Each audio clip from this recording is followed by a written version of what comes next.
exactly what I said. We're trying to not take over anybody else's work. What we wanted to do is we wanted to know what we were all doing. So we set out with 3 tasks. The first was to learn what each other did, what our jobs were. Like, I didn't know what the tree commission did, and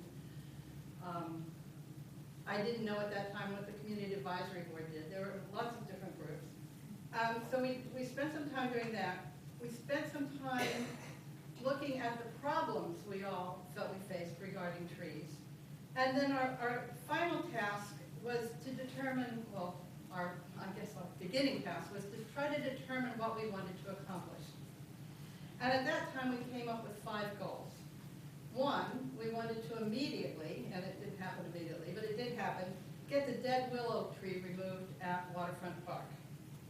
We wanted to get other dead trees removed throughout the village, and that's happening sometimes successfully, sometimes not so. We wanted to reapply to become a Tree City USA designation for that, because that would help us with grants later on. Offer tree training, offer village tree staff training on some fundamentals of tree care to try to help the trees, obviously, and try to influence the choice of trees planted throughout the village. We needed help with these tasks, and we were very fortunate. Where's Marie? Marie and Arch McKellar offered to pay for us to hire an arborist and pay for those services. And we are very grateful for that, because we would not have been able to accomplish the work that we have accomplished without Wayne Cahilly, the speaker tonight. As several of these goals have been achieved, the Tree City and the Willow Tree, and some are in process, but quite a bit of work has been done. We now have a report for the Waterfront Park on what trees work and what don't. Several new willows have been planted at Waterfront Park. There's a number of things that have been happening. As we're not in the final stage yet, but we're moving along in those initial goals. We understand that there are really a whole lot more work to be done. There are the deer, there are the underground wires, there are the vines, a tree manual. Greenberg has a tree manual in draft form that hopefully will at some point become a regional tree manual. There's a lot of work to be done. We wanted to get some of the low-hanging fruit. We wanted to get some of that easier first. So that is where we are at this point. If you're interested in getting periodic emails regarding what we're doing and what the Sustainability Task Force is doing, Nina Orville and Alyssa Fassman, and a bunch of us are here from the Sustainability Task Force also, you can write your name and your email here. Personally, I'm not giving my email out to anybody ever again.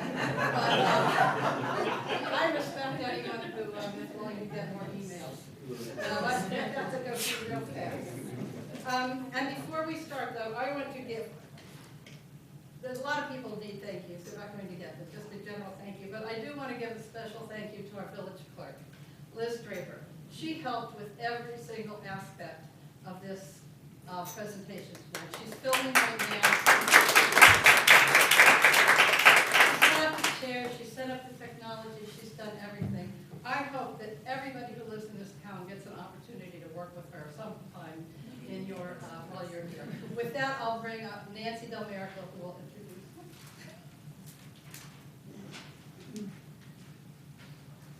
And if you sign up on that email list, you might get an opportunity to work with Liz. Anyway, I want to thank you all for coming tonight, and thank you to Kathy and Susan for the helping us all pull together the Doxbury Tree Consortium. Tonight it's my pleasure to introduce you to our speaker, Wayne Cahilly. Wayne is widely respected arborist with a wealth of experience and vast understanding of the economic and social value of trees to the community. Wayne graduated from the School of Professional Horticulture at the New York Botanical Garden, where he has managed the grounds and built the facilities mapping department. He is also the owner of Cahilly's Horticultural Services, a consulting firm that conducts tree risk assessment for public and private clients. provides forensic arboriculture services. He is a member of the American Society of Consulting Arborists. So this guy knows his stuff, and it's a pleasure to listen to. A wealth of information.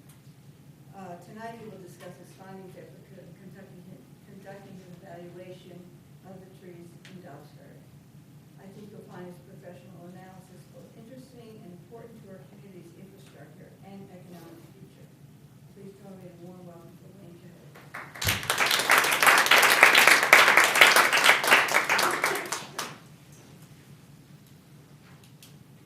I'm not going to stand behind this mic if you can hear me, because I absolutely abhor microphones. But anyway, can you hear me in the back? Yeah. Okay. Okay. I'll try to keep my voice up. If I start dropping, just somebody say something. This is also being filmed, so you talking into that will mean Okay. that the people. I'll try to. You can also pick up the mic. This may. Okay, Hey. that's good. I like to move around when I You talk. don't want to upset me. So, so whoever's filming back there is going to have to do a little bit of adjusting. But anyway, thank you all for coming tonight. I have spent a fair amount of time in Dobbs Ferry over the last little while, more time than I ever expected to spend in Dobbs Ferry. And so I will admit, though, I did not take the picture on the screen. I stole it off the internet, the wonders of the modern world. But it's, we're going to, that's not the button I push. Don't do that. And do that. So who am I and what am I doing here? Every time somebody reads a bio like that, I want to step down. But who am I? I'm a consulting arborist, 36 years of experience in public space management and tree management. And so that brings a certain set of skills that are a little bit different from the average guy that's climbing trees, although I've done that as well. For about 25 years, I've ended up consulting with Steve Tilley Architects, and so that's brought me to Dobbs Ferry a lot. I've actually worked for some of you in the room. 3 years ago, I conducted an informal tree walk through Waterfront Park, and that was an interesting eye-opener. I saw some things there that I perhaps had not quite seen before, and you'll see some of those tonight. You'll find out who the most important person working in the parks is. It's the guy on the weed. I'll give you a hint. Last year, the Tree Consortium asked if I would review Cedar and Main Streets and Waterfront again. And so that became more of a formal process, and this is what Kathy was alluding to.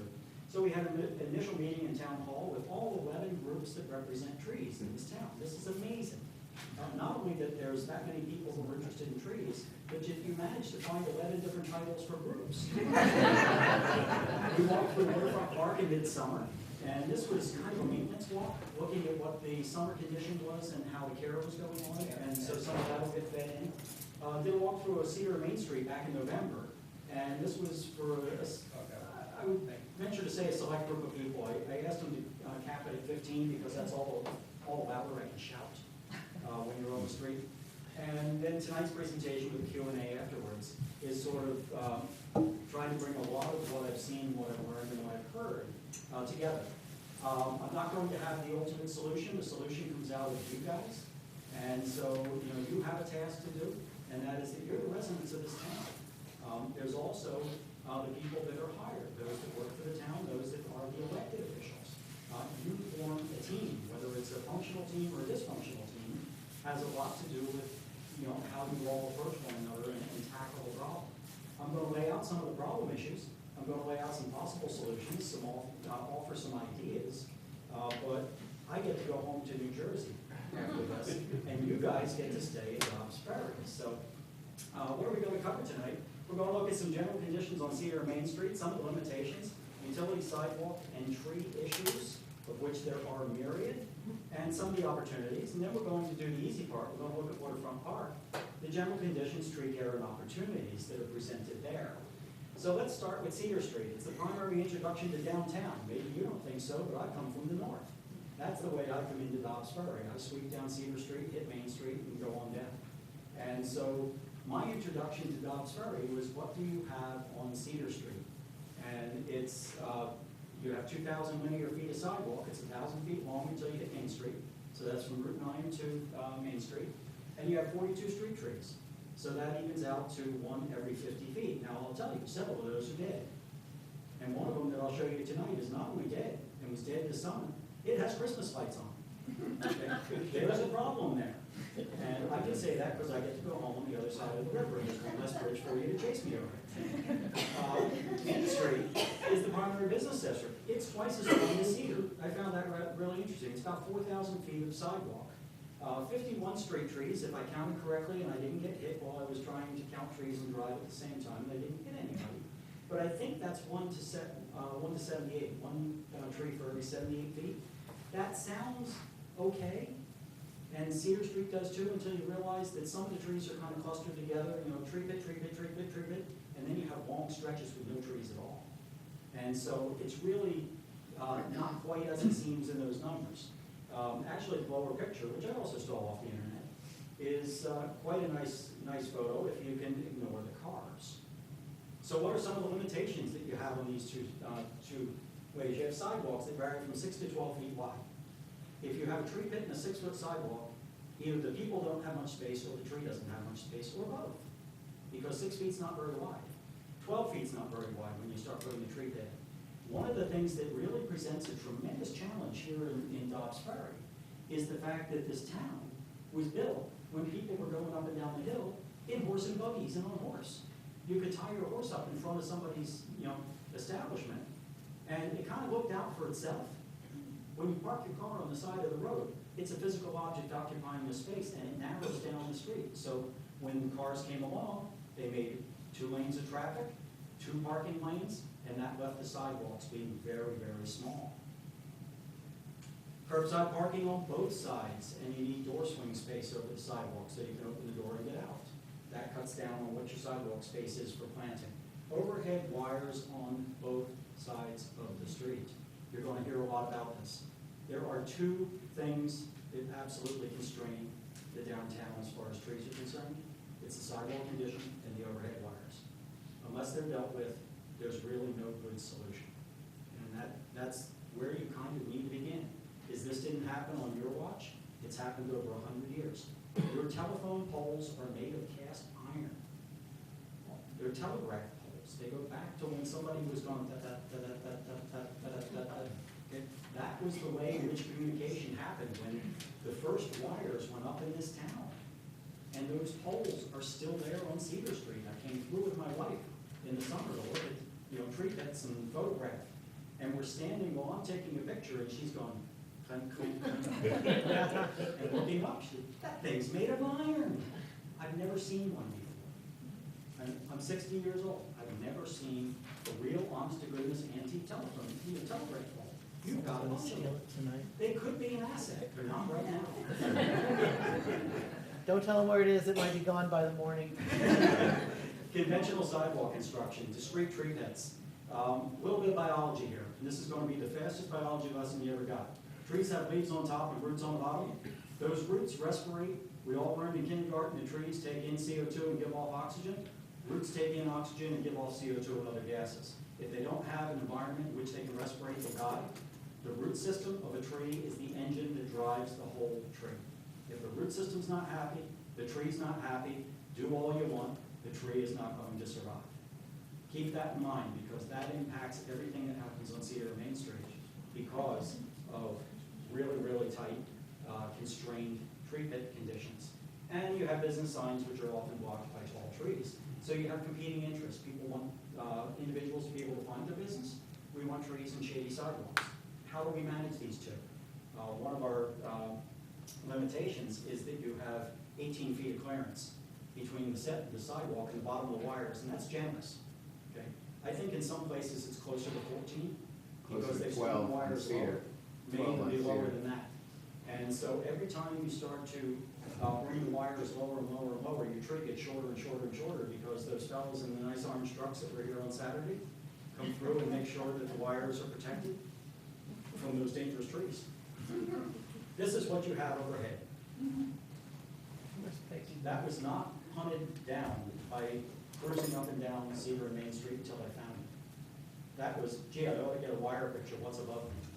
And that was what was above me. And you'll find that at almost every pole. And so you've got wires going in 3 directions, 4 directions, depending on where you are. And it creates a real difficulty for managing trees, because when you plant a tree, this is what it does immediately. You buy a nice 2.5, 3-inch diameter tree from a local nursery. You put it in the ground, plant it correctly. It's in the wires already. And so from there on, it begins slowly or quickly, depending on who's doing it, getting nibbled at and becoming, oops, I wonder if I can back up. Becomes like the other picture, where you have a tree that has one limb out over the street, a dead limb going up, and everything else cut out of the way of the wires. And so it becomes sort of a shadow of what it could have been under different circumstances. This one was really sort of a surprise. That tree has apparently been struck so many times by a truck that it's down to half its diameter. Half of the tree has been beaten away. It's leaning out over the street. You can't see it in this view, but it's leaning toward you quite severely because it's in the shadow of the buildings. So it's stretching for light over the street. And so as vehicles have gone by, they've hit it. And it's down to 50% of the diameter of the tree. That is a really, really tough situation to try to manage. You have large vehicles that move through the town. It's a necessity at times. And they need to have clearance. But when you only have 6 or 8 or 10 feet, and you have room for people to walk, and then you put the tree right at the curb, and the tree leans into the street, it becomes a real challenge. This one really kind of caught my eye. This was 2 pictures taken in the middle of summer. That's not a summer tree and a winter tree.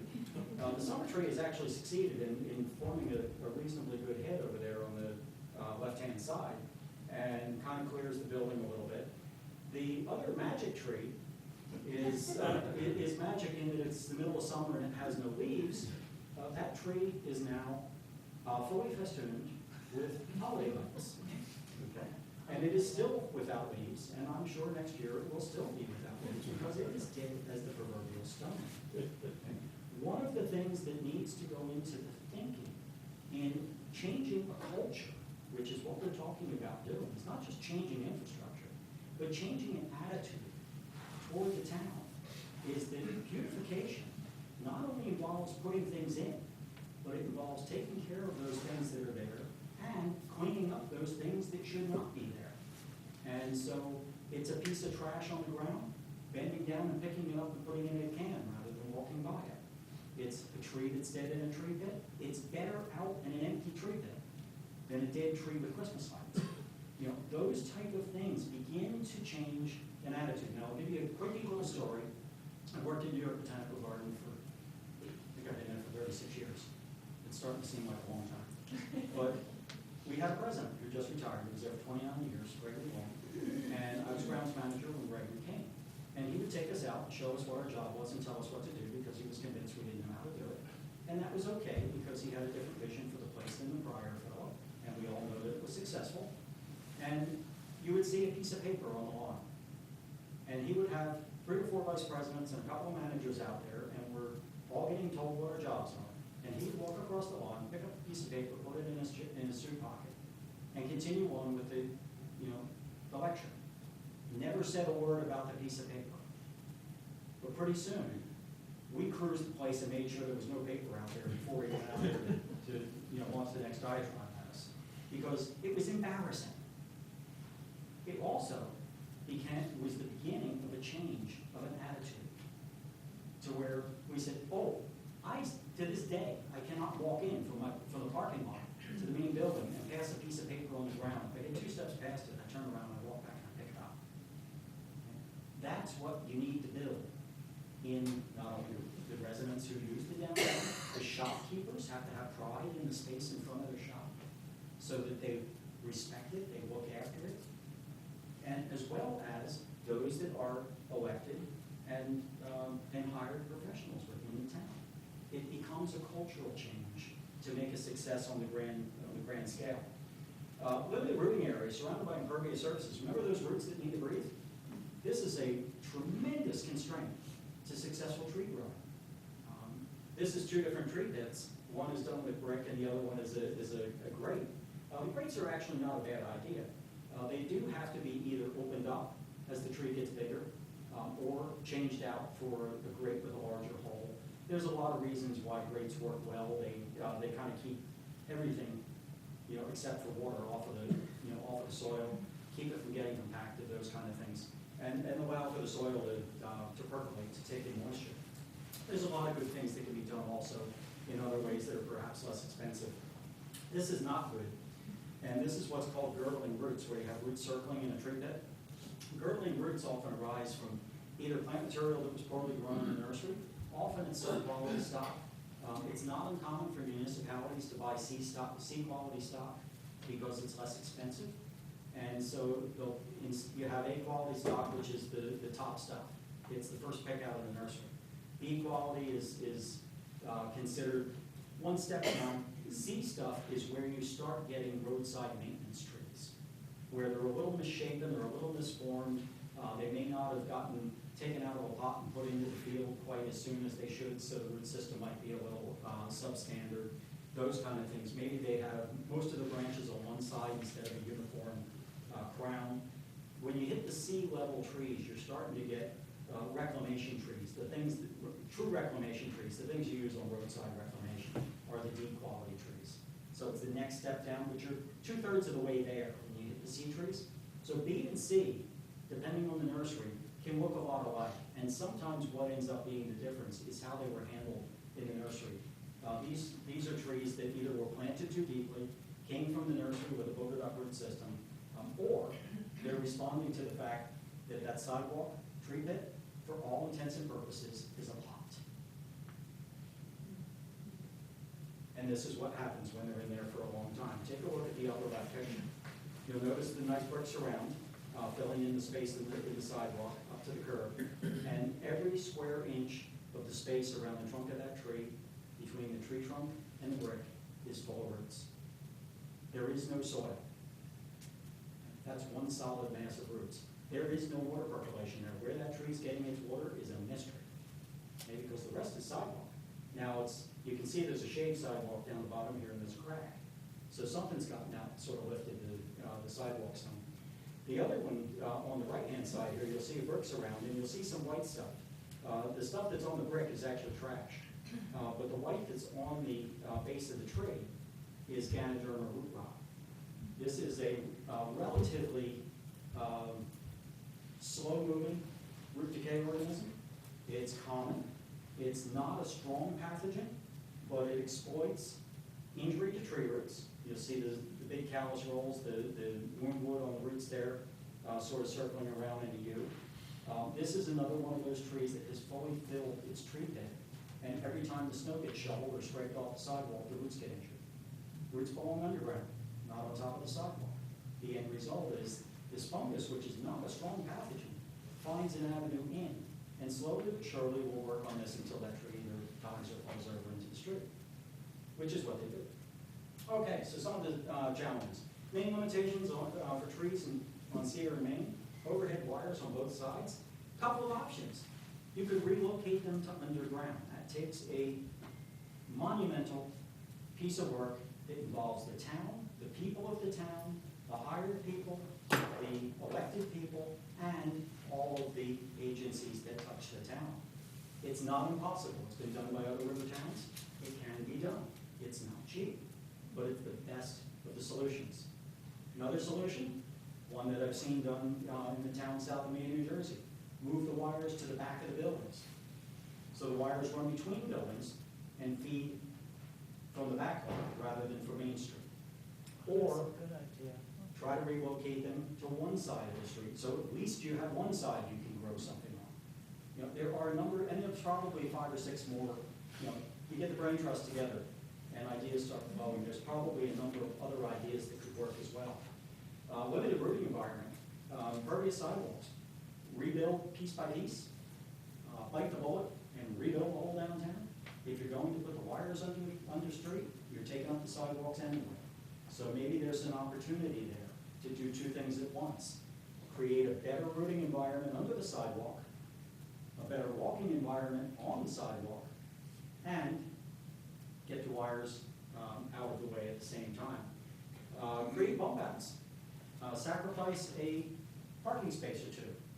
Move out the sidewalk, the distance of the parking space, and plant the tree beyond the wires. Gives you another option. There's a lot of different ways to go, and you start looking on the internet. You know, beautification of downtown. Google. You'll find and go to the pictures. Don't go to the documents. Your head will explode. But start looking at pictures. What have people done? Would it work here? Maybe it won't, maybe it will. Maybe it'll jog another idea that will work here, that's beyond what you've looked at. Utilize planters to create a lower beautification program that keeps the eye out of the trees in the winters. I mean, it's well known, if you've got a warehouse and you've got an auditorium in a warehouse, the best thing to do is hang something from the ceiling, because it makes it feel lower. It brings your eye down to the level of this ceiling instead of to the warehouse ceiling 40 feet above you. The same can be done by beautifying the street. There's a number of different ways to go about that, and we'll talk about it a little bit more. Removal and reduction of the overhead wires gives a real opportunity. Notice the difference between these two pictures. One is in Dobbs Ferry and one is not. The one in Dobbs Ferry is the one where the flag is hung up in the utility wires on the left-hand side. The other one, which is very, very similar, has the same amount of sidewalk space, has old telegraph pole that they've used now for lights, with a rather decorative light on the post, and a flag holder, and a hanging basket, is actually out in Illinois somewhere. But what they did first was they got the wires off of Main Street, utilized those antique poles that they had. I was stunned when I realized I could actually take the picture and match it. This was really exciting for me. It doesn't take much. But anyhow, this is Bergenfield, New Jersey. They just did this about 5 years ago, where they moved all the wires to the back of the buildings. So they ran down the middle. Now they're narrower than you are. You'll notice they've got 2 lanes of traffic and 1 lane of parking, and the sidewalks are not that wide. So what they did was they widened the sidewalk on the left just a little bit so that they could plant some trees, because they had no space to plant at all. If you put a 4x4 tree pit in the sidewalk, there's nowhere to walk over here. That's a 5-foot wide sidewalk. This is narrower than Dobbs Ferry, but they were able to at least get 1 line of trees down Main Street. Next stage in this downtown beautification is doing planters on the narrow sidewalk, where they can put them, they did a series of parking spaces and then a blank space. Series of parking spaces and a blank space on the other side, using the blank spaces to tie the 2 sides together. So we'll put a planter where the blank space is. And so there's a lot of different things that can be done, but it takes some creativity. This is a planting strip. Remember those roots? Providing more soil, infiltration from water, gas exchange to the roots is what makes for a successful tree. A lot of different ways to do it. You need a walkable surface. Okay? It's not all about trees, it's about all the other things that happen downtown. So you have to try to find a way to blend these together where it'll work. Planting strips are good. Using bricks that go cheek to cheek is probably not the best solution, because for all intents and purposes, to a tree root, it might as well be poured concrete. If you can't get gas exchange and water between the bricks are the same as the concrete. This is porous pavement. These are bricks, and you'll notice if you look closely, there's a little bump out on the side of the brick that holds a little bit of space between the bricks. You set them tight, but they don't go right up against each other. It allows for water to penetrate, for gas to exchange. You build the media underneath so that tree roots can grow in it. There are things called silva cells, which can be used, which you can even park on top of and can use for major, heavy equipment to move across. You build your rooting media below the sidewalk, below the parking spaces along the side of the street if you rebuild the street, and you plant your trees in such a way that they can exploit this larger area. And so your trees are successful, your parking is successful, your sidewalk is successful. It takes a lot of planning. You'll notice the bump out with the tree in it. That tree is not just rooted in that little strip of grass. It's rooted under the cars in both directions. And because the silva cells provide the mechanical support for building the road on top, you have no real difference in terms of function of the parking or the road or the sidewalk. Planters. Run a planter contest. You have a downtown businessmen's group, business group, Chamber of Commerce, that's what they call themselves. There's a lot of things that you can do if they're engaged. Start a contest. Town provides planters and media. Maybe covers a little bit of cost on plants. At the end of the year, get some of you people together who form all these various committees in town. Judge them. You got a newspaper in town. They do a spread on the winner. They pump the business a little bit, put a picture in there. It'll be work the first year. less work the second year. By the third year, everybody wants their business to be the one that's on the front page of the local newspaper. And it starts to snowball. What does it do? It brings your view down to street level.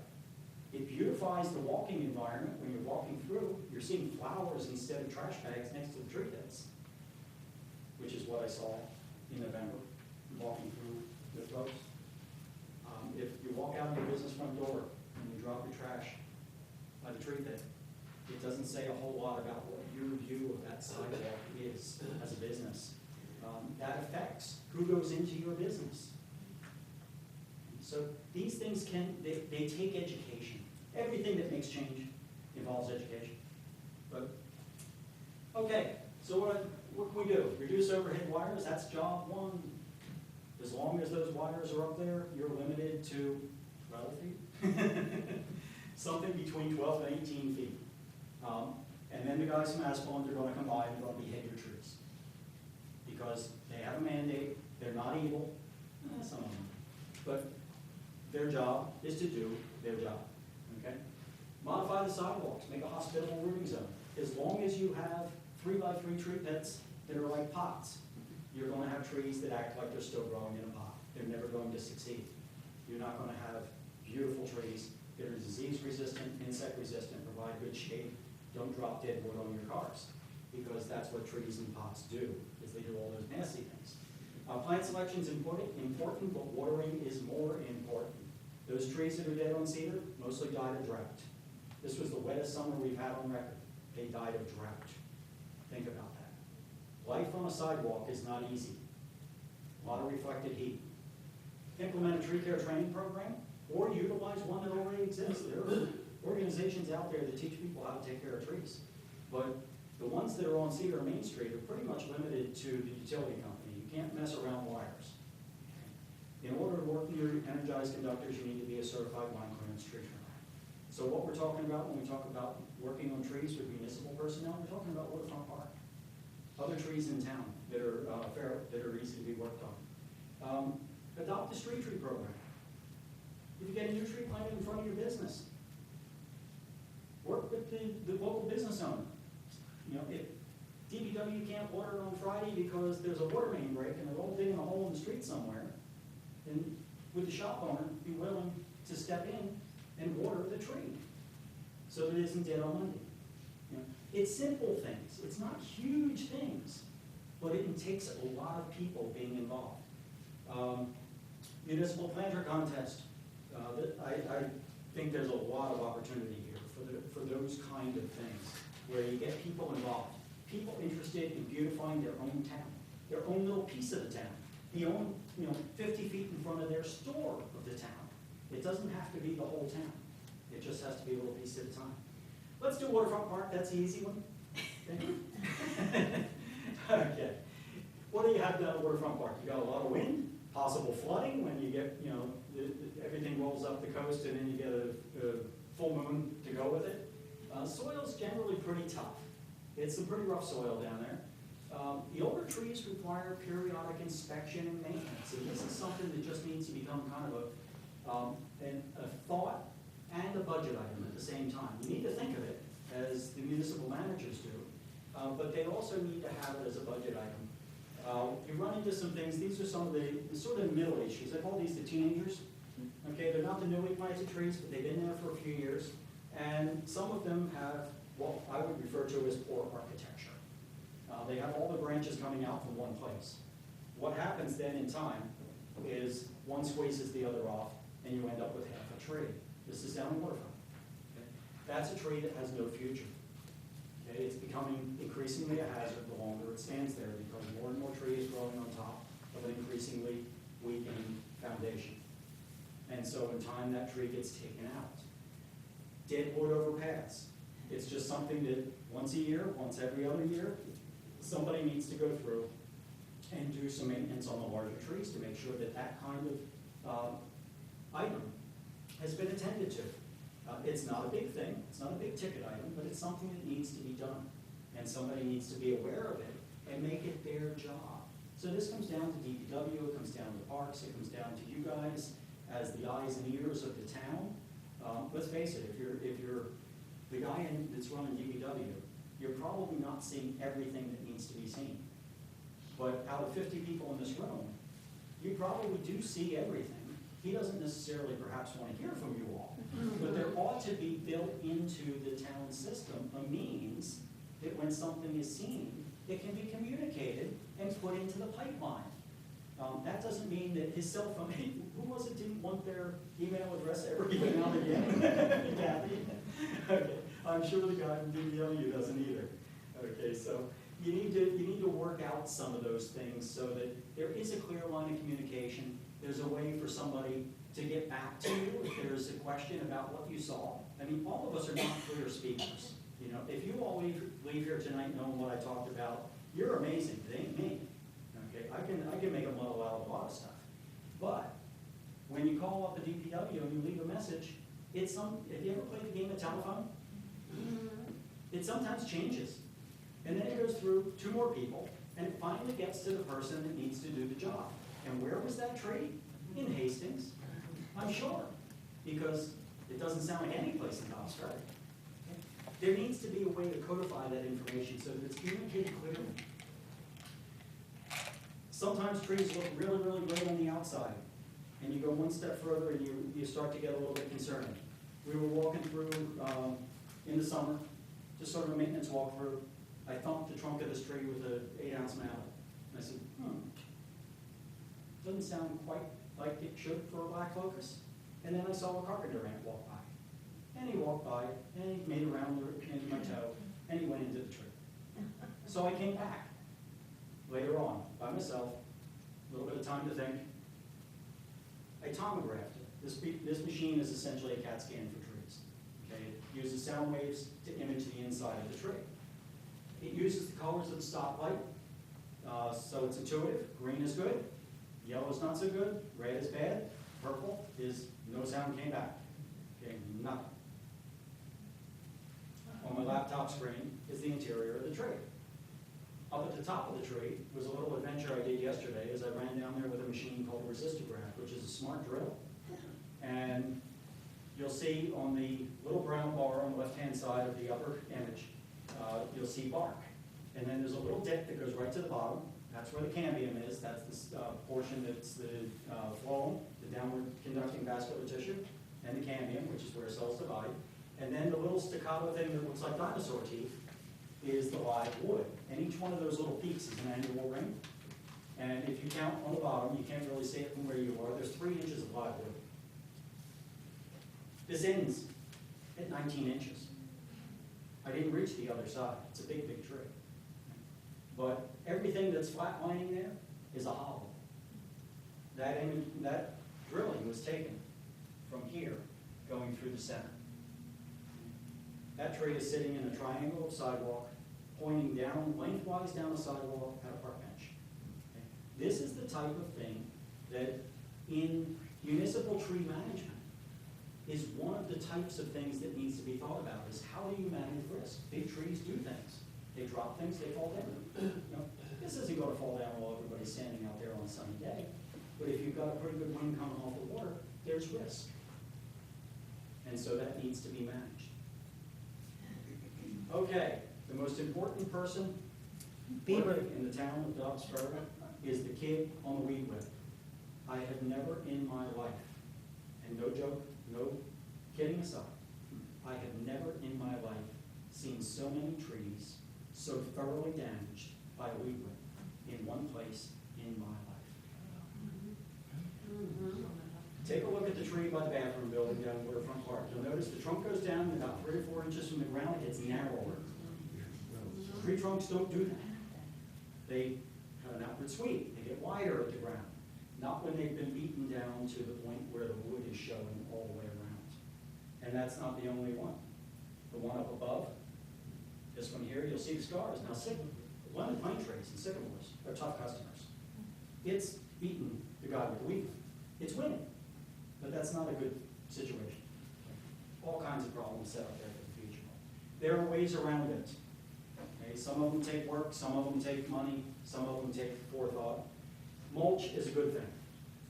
Too much mulch is a bad thing, but mulch is a good thing. 2 to 4 inches, keep it away from the trunk, bring it as far out as possible. If it's an organic mulch, it requires a certain amount of maintenance. That means labor, that means time, that means money.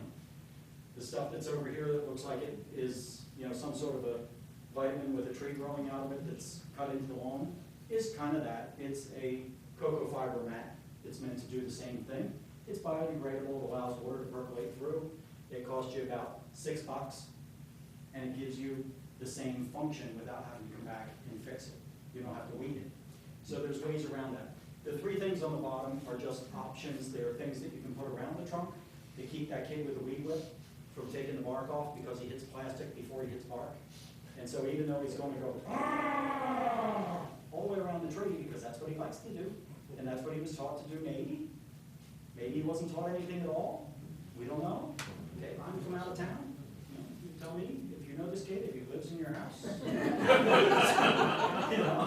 You need to go home and have a talk with him, Father. Okay, I've got kids, I've got 5. Okay, so anyhow, but there are things out there that can do this. There are some of them that look like mulch. There are some of them that protect tree trunks. There is some that is training. What comes with training?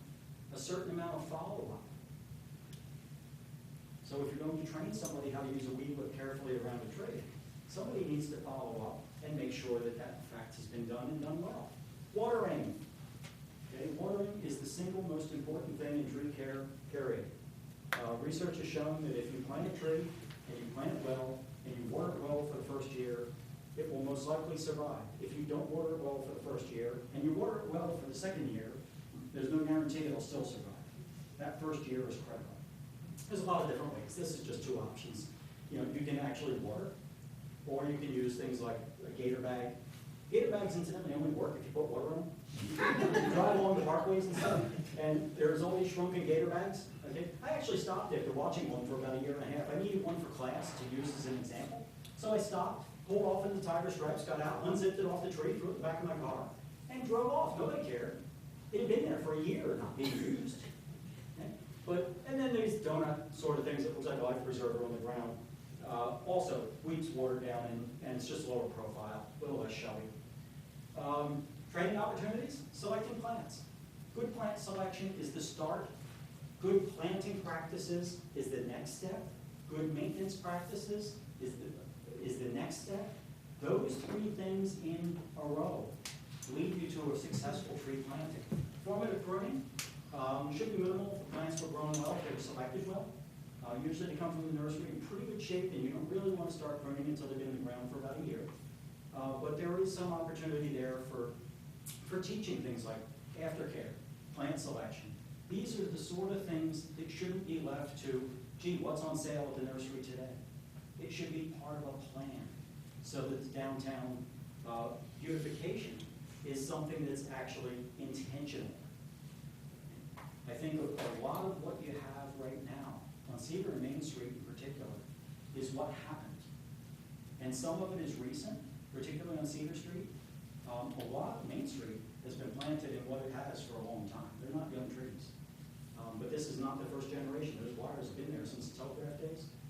And the first tree that went in after the telegraph came through was in trouble with the wires. And somebody soon figured out that you got to cut those things away from the wires or you lose your telegraph. So this has been going on for 100 years. So you've got a big, big, tough challenge ahead of you. I get to go home to do mine. But I thank you, and I'm willing to take questions. I'm sure that everyone is without any questions at all. Wayne, I'm sorry, because this is being filmed, you have to come up and speak into the microphone. Like your question, please. Sorry about that.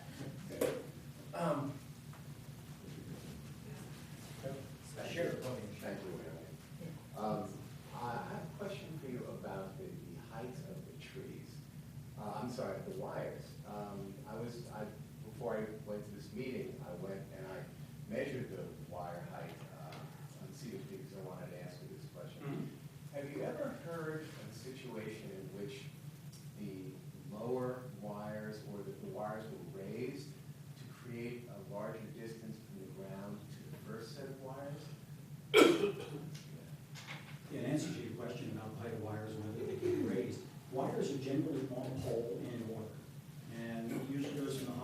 folded conductors at the top, and then it works its way down to things like cable and some of these things that are not, from a tradesman's perspective, are energized conductors, but are not energized conductors in the way we think of electricity. And yes, I have seen situations, the town just to the west of me, New Milford, New Jersey, just replaced all their street side telephone poles. Now, they're not in concrete sidewalks, this is through residential streets. And they raised all the wires, it's gotta be 10 or 12 feet. I mean, the poles are enormous, they'll eventually weather and they won't, we forget that they ever had shorter ones. But they raised the entire set of wires, and part of it was to reduce line clearance, pruning along the main streets. In your experience, if I may ask you as a follow-up, do you think something like that would be a viable alternative possibly for Dobbs Ferry? The question was, would that be a viable alternative for Dobbs Ferry, using larger poles, taller poles, and raising the wires above the trees? And yes, it is an option. The idea is that you can't have two things occupying the same space at the same time, and, without having some sort of a conflict. And we're in an environment, just from years and years and years of wires being pulled down by, ice storms and snowstorms and branches, that the utility companies have taken a beating to the point where they've set standards that are pretty aggressive for the pruning. They want to keep those things away. If you're out in the country, they're doing 15-foot halos around the wires. So they're cutting back 15 feet away from the wires. That's a pretty big span.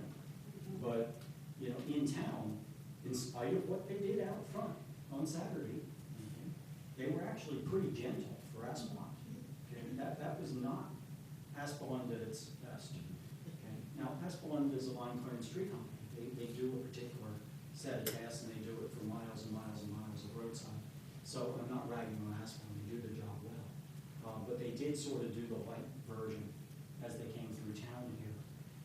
Raising, taller poles comes with a certain aesthetic. They're bigger in diameter at the ground level, unless they're made of steel or iron or something. Telephone poles. I just want to mention that they did that by the I'm sorry, we cookery. really have to because we're filming. If you want to, It's just a comment. Yeah. They just raised the wires by the cookery where they put in the new condos there. I don't know what that street is. They must be 10 or 15 feet higher for 2 blocks, so it's possible.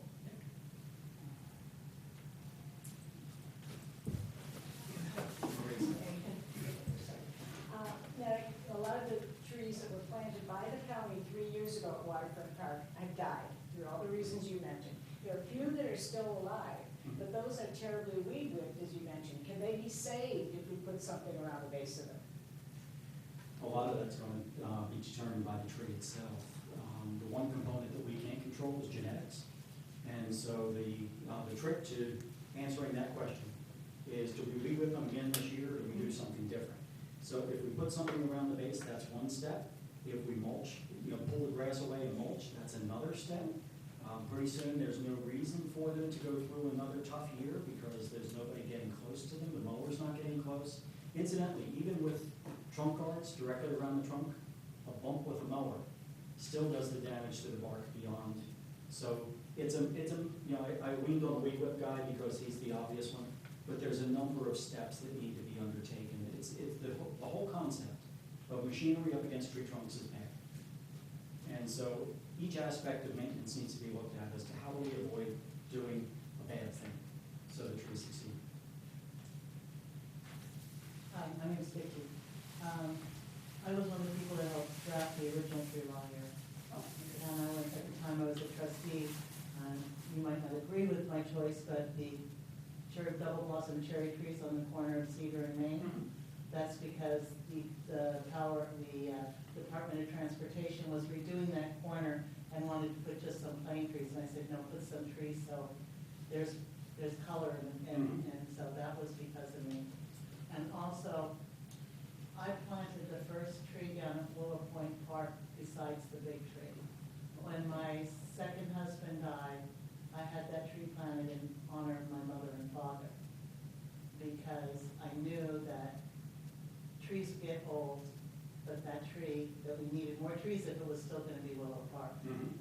And what bothers me is when I go down to see the tree and they've taken a beautiful natural willow tree and chopped it so it looks like it's an umbrella. That makes me very angry, and I want to let anybody that might know that Vicky's angry about that now know. But I had a question about you, more about the trees in front of Dobbsbury's library. Now, they're trimmed with the brick, as most of them are, but so many of the bricks were lifted up that I removed several of them. And I want to plant there, but you can't plant, and I was wondering, is there any way that we can build some sort of planter around the existing tree and put dirt there, or is it, if we put dirt on top of the stem itself, will that be bad for the tree? Will it make the tree rot? I mean, okay. Good question, and by the way, this is the poster child for why you engage people with the tree in front of their shop. Okay? If people have a buy-in for the health of the tree that's outside their door, you get a much better success. You're looking at the tree that you had planted down at Willow Point. You know what's been done good, what's been done poorly. So to answer your question, relative to building a planter, a box like we have here at the podium so that papers don't fly off, not a good thing. Okay? I was afraid of that. Yeah, as I was mentioning, roots respirate, and we've all experienced at one point or another, roots in a yard that are higher than we would wish. You know, you're going with lawnmowers, going bump, bump, bump, bump, bump, bump, bump across the roots. Why is that so? Roots have a relationship with the soil environment for gathering oxygen, and each species is a little bit different.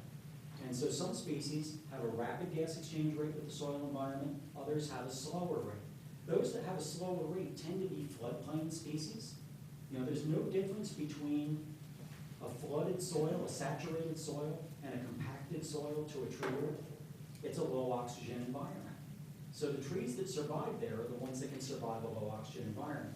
What happens when you add soil above a root system is you change the oxygen ratio in the soil where the roots are. Now these trees already are at a marginal condition. And the reason that is because they're just barely making their budget. You know, when I teach energy cycling about trees, I use a checking account and a savings account as an example. Trees are part-time workers. They only make money when they have leaves. Think about that. They photosynthesize, they make sugars and starches, they put it into storage. When spring comes, everything that happens, up until leaves are expanded for about 2 weeks, fully expanded, is happening off of energy that was stored last year. So when you have a tree that's marginal, okay, there's very few human analogies that work with trees, but if you have a young tree, it's all what's called dynamic mass. It's all photosynthetic surface and storage tissue. And so we can take a roughing up, and it kind of takes it in stride. It's like a little kid. Okay? I've got 5 kids. Peter and Erin are 2 years apart. They used to run circles in our apartment until the lady downstairs would come. They would run circles in the apartment, chase each other. And Peter was the younger, and he could get away from Erin by running underneath the dining room table. She was too tall. So I gave him an edge up. He's a smart kid. Well, they hadn't done it for a while. My wife and I were sitting at the table. They come tearing through the door, and we could see what was about to happen as Peter was running. He caught the maple table right above his eyes. The sickening crack, he grabs his forehead with both hands, staggers backwards, and says, "Mom, I did it," and took off running because his sister was still chasing him. That's youthful vigor. That's a young tree. It should be able to take a lot of bumps and bruises. It gets dug up in the nursery, it gets transplanted to Willow Point, and it kind of sucks in its breath, you know, goes on hold for a year or so, and then takes off. If that were me, that same bump on the head I'd take next week off. If it was grandma, it might be the event that started an irrecoverable downhill slide. Physiological age in trees is an important characteristic. The trees on Main Street are physiologically old. They're acting like grandma. It doesn't take much of a bump to start an irrecoverable downhill slide because there are so few resources relative to the needs. It's like having a $99 budget and $100 worth of debt. That's our village. And you would know. Thank you. This question is more for Donna and trustees.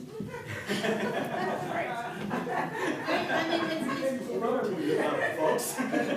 It's basically the next step, what Wayne talked about.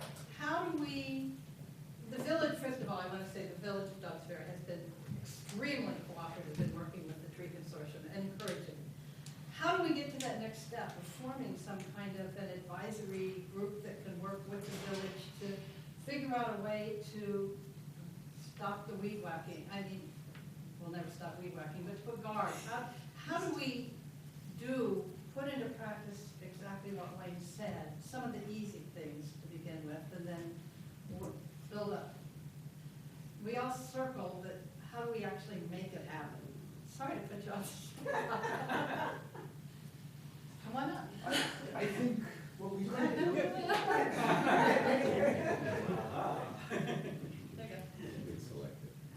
Now, why don't you come up here with me? We'll share this. Now you know why we don't come to meetings. Don't know me, I'm Vincent Rosso, I'm a trustee, this is Donna Casella, she's a trustee also.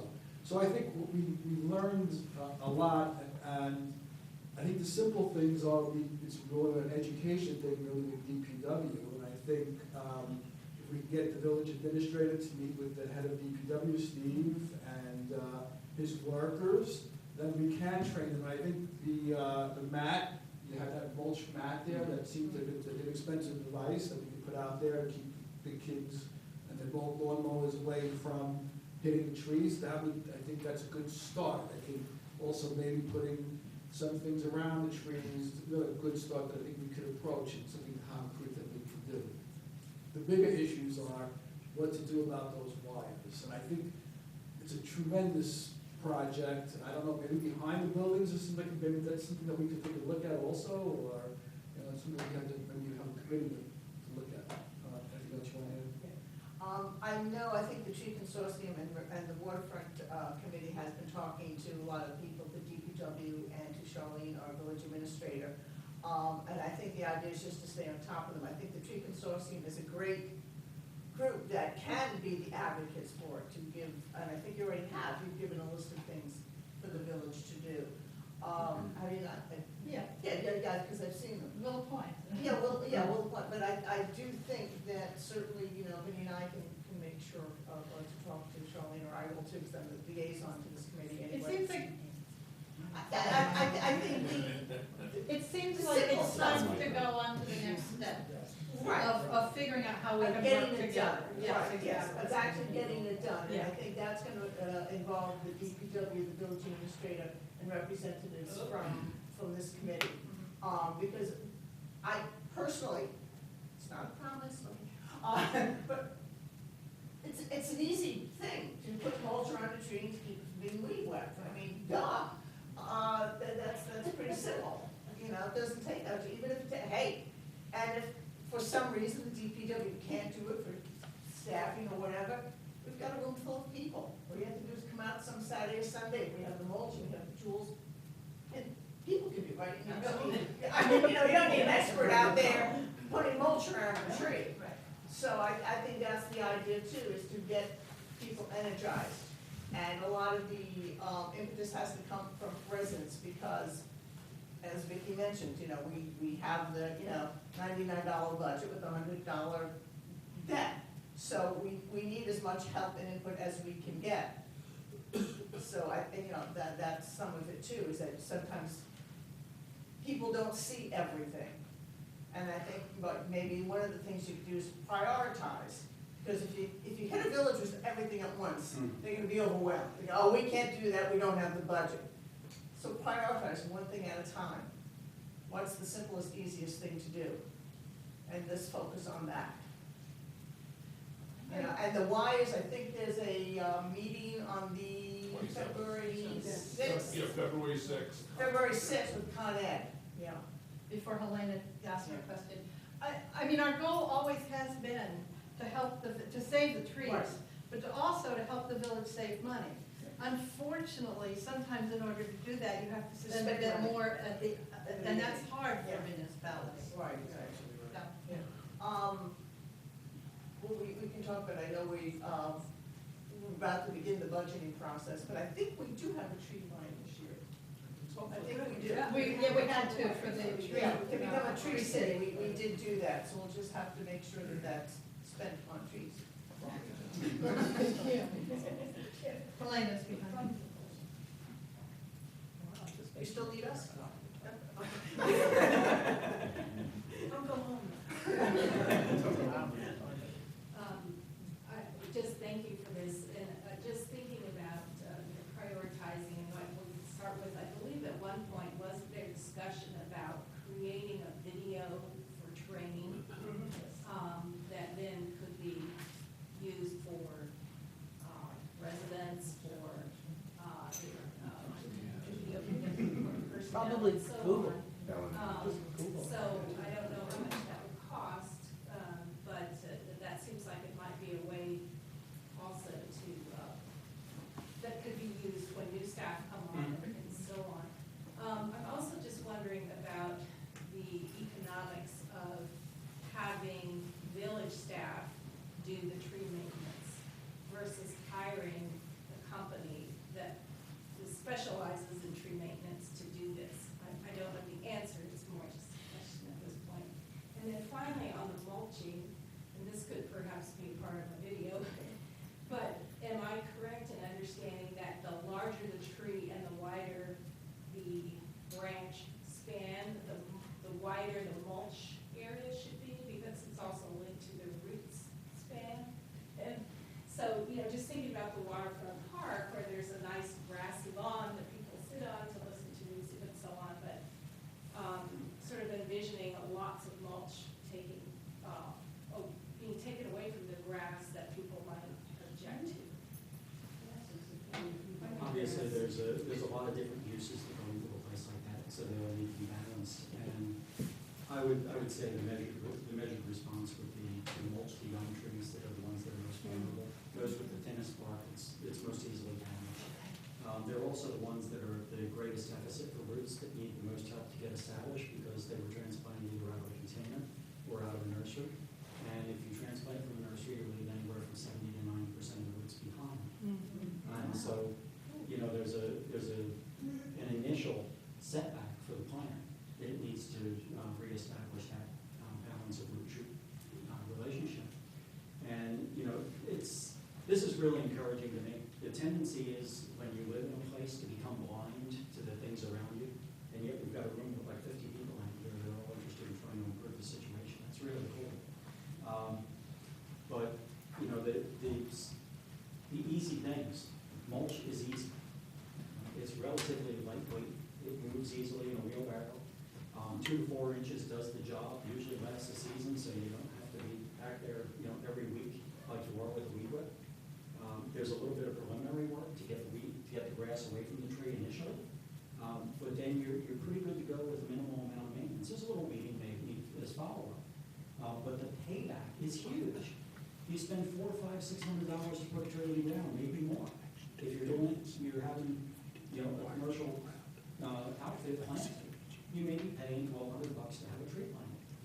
And then you pay the guy with a weed whacker to kill him.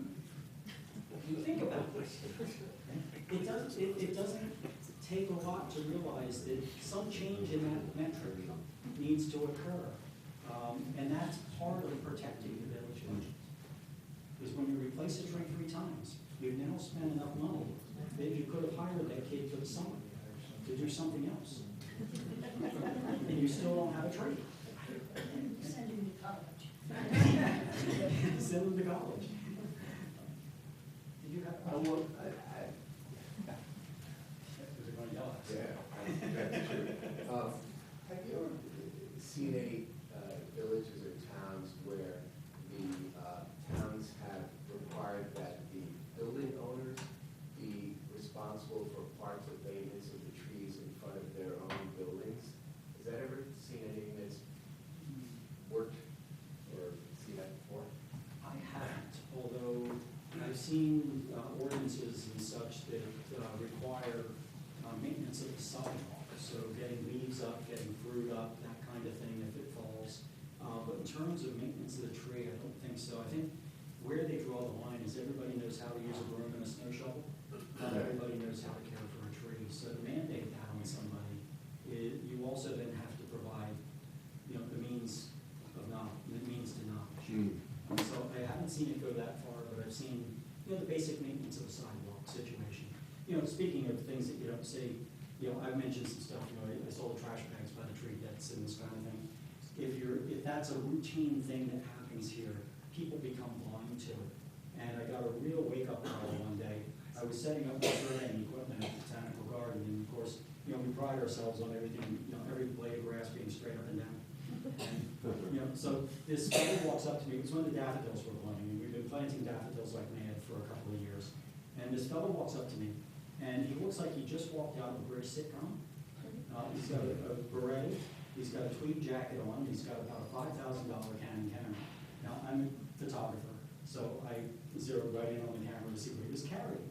Well, he walks up and he says, "Excuse me, sir, are you working here?" And I said, "Yes, I am." He says, "Well, I've got to tell somebody there's too damn many signs." And I just kind of looked at him, and he goes, "I can't take a picture. There's too damn many signs." And he went on for 15 minutes. And I came to realize we have gone from no signage whatsoever in the entire institution. Once you passed the gate, you were lost. To where you literally cannot take a landscape picture in the botanical garden without having a sign in it. Heavens knows what it says, but I was totally blind to it. It snuck up on me over 25 years. You know, another sign, another sign, another sign. This guy came from overseas to take pictures of the daffodils, and there were too damn many signs. You know? And so, you know, one of the things I would encourage you to do is when you walk down Cedar and Main Street, in the River Front Park, Waterfront Park, look. Don't just gaze.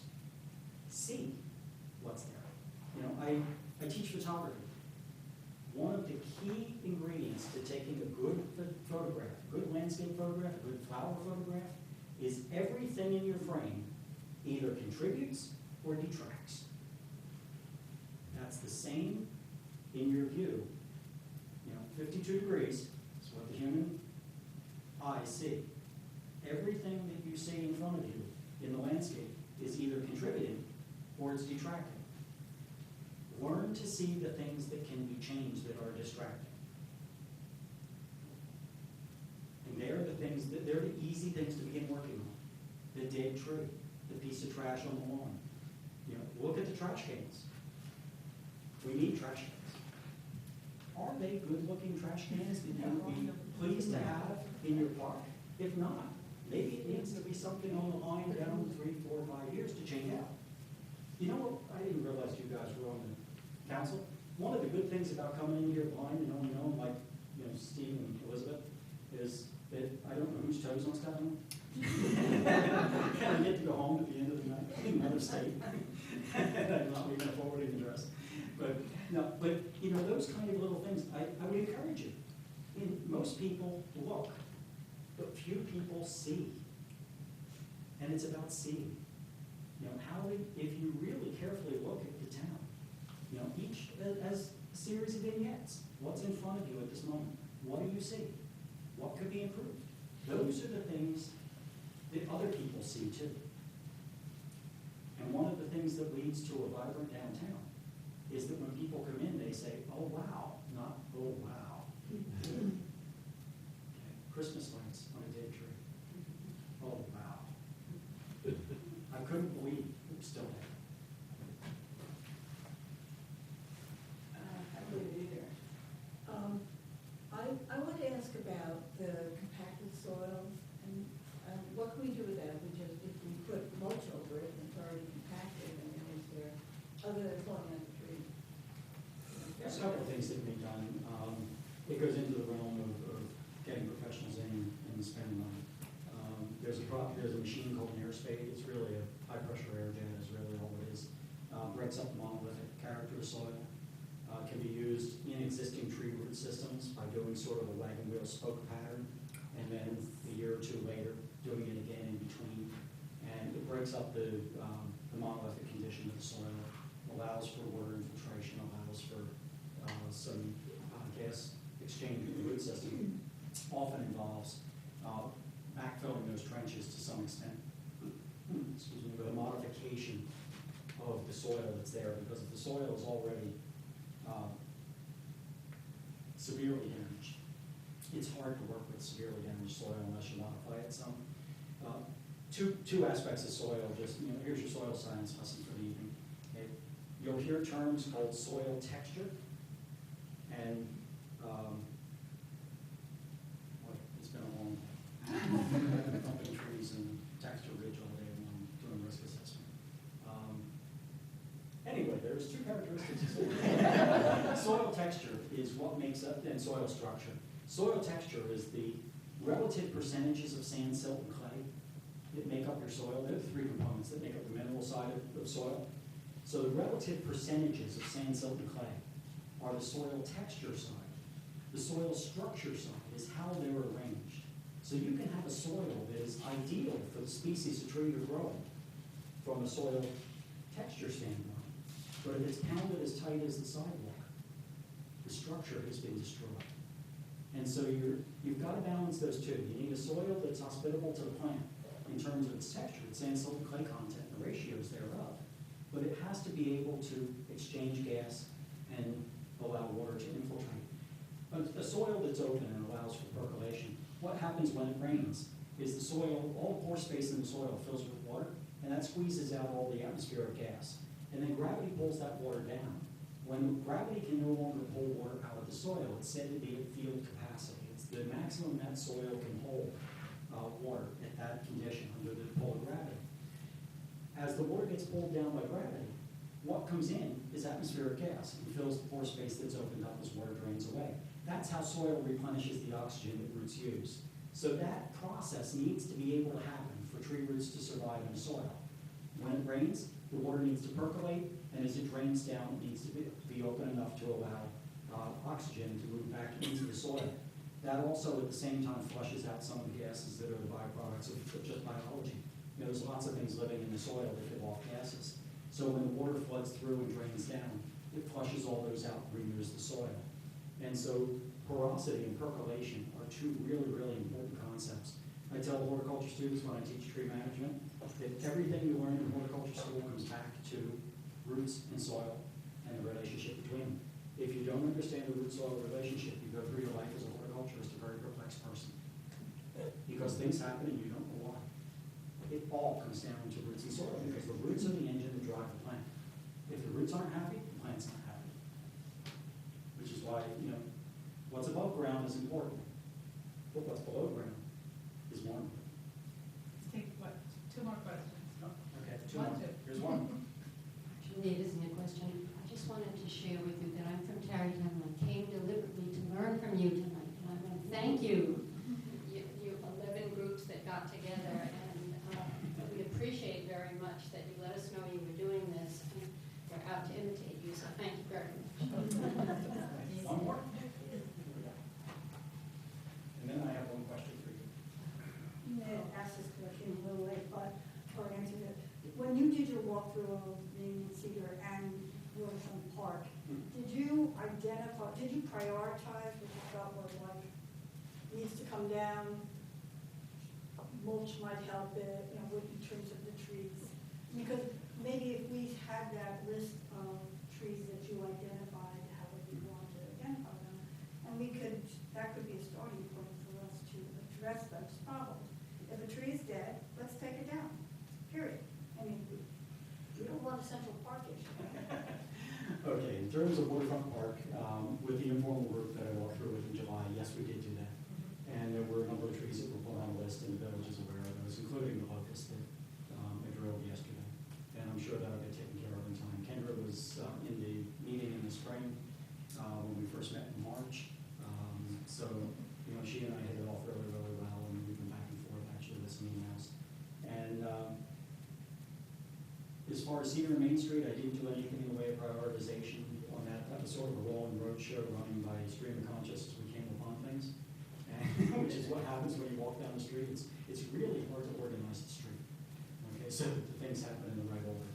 And so we started up at the corner of 9 and Cedar, and we came down and then we turned into Main Street. We came down to about opposite the village hall here, maybe a little and looked at things as we came upon them. And some of them I'd staged. I found somebody had 2 red bricks, 2 paving bricks, used as doorstops on the gate for their building, and so I borrowed them to show how tightly they fit together, and how, gas and water can exchange between those. So I have a question for you now. Who saw the bridge go down? Okay. Thank you all very, very much. I hope you've gotten something out of this. I hope I haven't depressed everybody. That wasn't my goal, but my goal was to be honest. Sugarcoating it doesn't help anything or anybody. It's a tough nut to crack, and it's not anything that you guys did. It's been building for 100 years. It's just if you're willing to wrestle with it, the end result could be spectacular. You've got a gorgeous little town. I mean, it's really, really cute.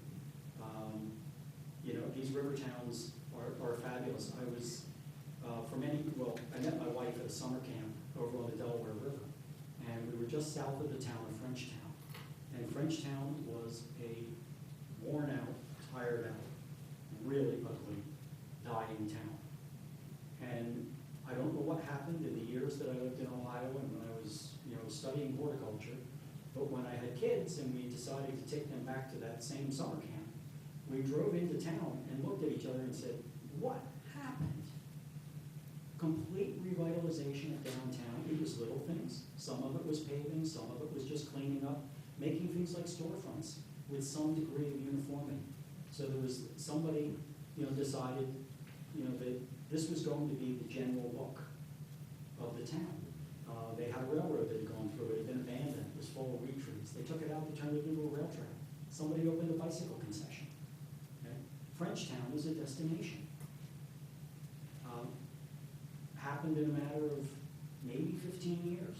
It didn't happen in a day. But somebody started with a plan. And there was a steady pecking away at it. You ever watch a woodpecker work? He don't make a hole in the first hit. And the first one is testing the waters. See what the bark's like. And then he starts knocking his brains out. And he keeps at it for a long time. An pileated woodpecker will pull off chunks like this. Willow woodpecker pulls off chunks like this. They both make a big hole in the end. They just do it at a different speed and a different way at a different time. The goal is the same. And they got a plan. When I teach pruning, the last slide that I have, the last picture, is a 550-year-old bonsai elm tree. And I use it to make the point that when it comes to managing trees, you can do anything in the world to a tree if you're persistent, consistent, and have a plan. And that is exactly true of managing a downtown of a town. You've got to be persistent, consistent. You can't change your plan every year. And you have to have a plan, or it doesn't make any sense. Otherwise, you're running around, doing stuff. And everybody's busy, but nobody's accomplishing anything. And so it's, keep that in mind, bonsai. Consistent, persistent, and have a plan. You know what else that little tree tells you? For 550 years, nobody went on vacation. I'm done.